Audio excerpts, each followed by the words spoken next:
Tanaw sa palibot nga gagubot kung mahimo ko puhon akong ibalik ang sa una para makamata atong mga kalsada og lihokon sa tanan. Larga tanan kaunugutan mahumandar na puhon, di pa karon kundi puhon magpaabot tas puhon. Kay karon nga panahon dira kita ang nagkalisod giduot sa sitwasyon sa kalibutan nga gagubot. Wa kasabot ang hunahuna ug unsaon pagtika ang sa tanan nga agianan mga buaya gabaha gapaabot ra og lawgan di ka pa lumugama kanya hayras kalibutan nga gubot na sa tunga. Everyone wants to kill the corruption, sila rason why we are in this situation. Kitang tanan kay natin tal sa temptation, nangasaag mga saad ko to brush imagination. Everyone wants to kill the corruption, sila rason why we are in this situation. Kitang tanan kay natin tal sa temptation, nangasaag mga saad ko to brush imagination. Everyone wants to kill the corruption, sila rason why we are in this situation.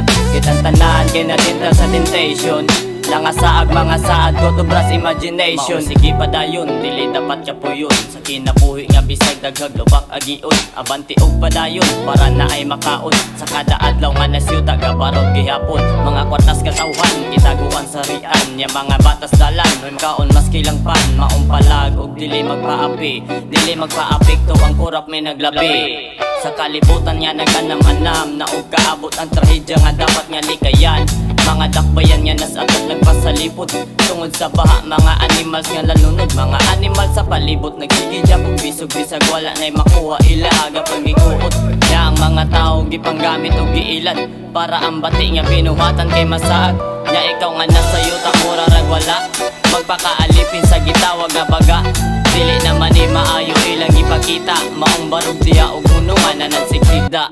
Everyone wants to kill the corruption, sila rason why we are in the situation. Kitang tanan kay natin tal sa temptation, nangasaag mga saad ko to brush imagination. Everyone wants to kill the corruption, sila rason why we are in the situation. Kitang tanan kay natin tal sa temptation, nangasaag mga saad ko to brush imagination.